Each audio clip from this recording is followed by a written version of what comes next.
வணக்கம் நேயர்களே, நான் உங்கள் மணிகண்டன் பிரபாகரன். பக்தி யுகம் சேனல் மூலியமா அவங்க சந்திக்கல மிக்க மகிழ்ச்சி.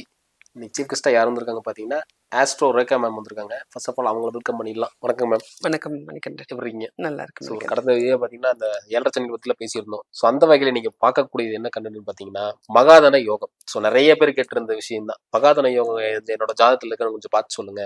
மகாதன யோகம்னா என்ன, அது எப்படி அமையுது அப்படிங்கிறத பற்றி சொல்லுங்க.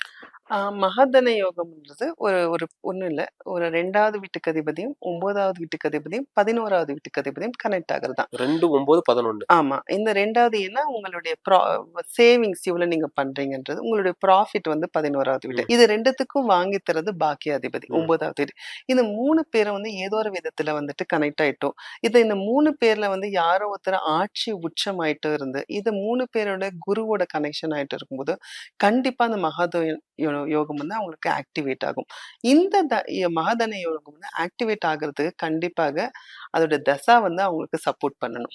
இது சப்போர்ட் பண்ணலன்னா இந்த இருந்தும் சில சமயத்துல தசை வரலன்னா அதுக்கான யூஸே இல்லைன்ற மாதிரி தான். எப்படி மேடம் எந்த தசைன்னு எப்படி நம்ம கண்டுபிடிக்கும்? இப்போ ஒரு லக்னத்துக்குன்னு வந்து பாத்தீங்கன்னா ராசின்னு ஒண்ணு இருக்கும். அந்த ராசியில இருந்து தான் நம்ம எந்த தசைன்னு கண்டுபிடிக்க போறோம். இப்போ அந்த தசை வந்துட்டு இப்ப சந்திரனை வச்சுதான் அந்த தசையை கண்டுபிடிக்க போறோம். இப்ப சந்திரன் நட்சத்திரம் அவருடைய பருவ வயசுல வந்துட்டு கரெக்டா ஒரு 30 வயசுல இருந்து 20 வயசுல இருந்து கூட வச்சுக்கலாம். 20ல இருந்து ஒரு 45 வயசுக்குள்ள இந்த மகாதன யோகம் குறிக்கக்கூடிய ஒரு தசைகள் அவருடைய வாழ்க்கையில வந்துச்சுன்னா டெஃபினட்டா அவர் கோடிகளில் பொருளும் ஒரு யோகியம் கண்டிப்பாக அவங்க யோகியதை கிடைக்கதான் செய்யுது.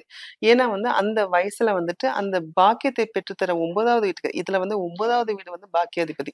அது ரொம்ப பவர்ஃபுல்லா இருந்துச்சுன்னா it will work out nicely. அவங்க டெஃபினட்டா கோடிகளில் கண்டிப்பாக அந்த தசா புக்திகள் புரளுவார்கள். இது 100% உணர்பூர்வமாகவும் ஆதாரபூர்வமாகவும் நிரூபிக்கவர். ஆனா இந்த மகாதன யோகத்துக்கு மெயினா இருக்கக்கூடிய குரு பகவானுங்களா? இந்த மகாதன யோகத்துல இருந்து 2, 9, 15 இது 2 இந்த 3 பேர்ல யாரோ ஒருத்தர் ஆட்சி உச்சமாயிட்டாவே இது ஓரளவுக்கு ஆக்டிவேட் ஆயிட்டு ரொம்ப நல்லா இருக்கும். இதுக்கு குருவோட பார்வை இன்னும் கூடுதலா அதுதான். கோடிகளில் வந்து 10 கோடியில் புரளுவர் 100 கோடியில் புரளுவார்ன்ற மாதிரி நம்ம சொல்லுவோம். இதோட ராகு கனெக்ட் ஆகும்போது 100 கோடிகளில் இருக்கிறவர் 1000 கோடிகளில் புரளுவார். ஸோ கோடின்றது கன்ஃபார்ம் தான்.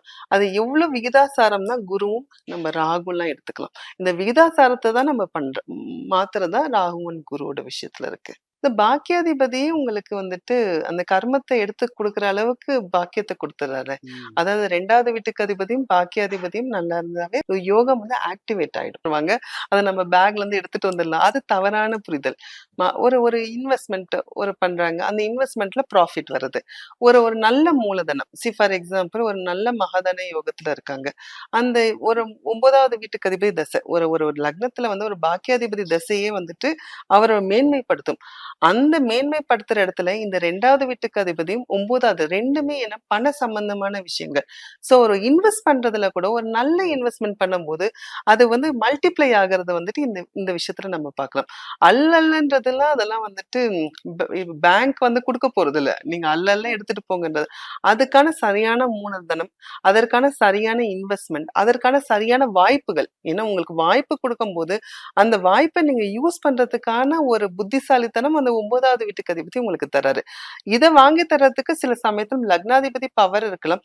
ஆனா இங்க 9வது வீட்டுக்கு அதிபதி பவர்ல இருக்கும்போது இந்த யோகம் கண்டிப்பாக வேலை செய்யும். என்ன மகாதன யோகத்துக்கு மெயினா லக்னம் இல்ல, எல்லா 12 லக்னத்துக்கும் இந்த பலன் தான். இல்ல சில சமயம் சில விதிகள்ல என்ன ஆகுதுன்னா 2வது வீட்டுக்கு அதிபதியும் 11வது வீட்டுக்கு அதிபதியும் இரண்டும் ஒரே ராசி இவர் வந்துருவார். ஃபார் எக்ஸாம்பிள் சிம்ம லக்னத்துக்குன்னு வந்து பாத்தீங்கன்னா 2வது வீட்டுக்கு அதிபதியும் 11வது வீட்டுக்கு அதிபதியும் புதன் பகவான். அதே மாதிரி கும்ப லக்னத்துக்கு வந்து பாத்தீங்கன்னா 2க்கு அதிபதியும் 11க்கு அதிபதியும் வந்து குரு வந்துடுறாரு. இப்ப இந்த 2 பேரும் வந்துட்டு 9வது கனெக்ட் பண்ணும்போது குருக்கும் சுக்கிரனுக்கும் ஆகாது. சோ அந்த இடத்துல வந்து ஏதோ ஒரு சுபத்துவமான ஒரு பார்வை. இதுல வந்து 2 பேரும் ஆட்சி உச்சமாயிட்டாங்க. அந்த இங்க இடத்துல வந்துட்டு சுக்கிரன் வந்துட்டு 9வது வீட்டுக்கு அதிபதி 2ல போயிட்டு உச்சமாயிட்டார். அங்க வந்து சுக்கிரனும் குருவும் ஆட்சி ஆயிட்டார்.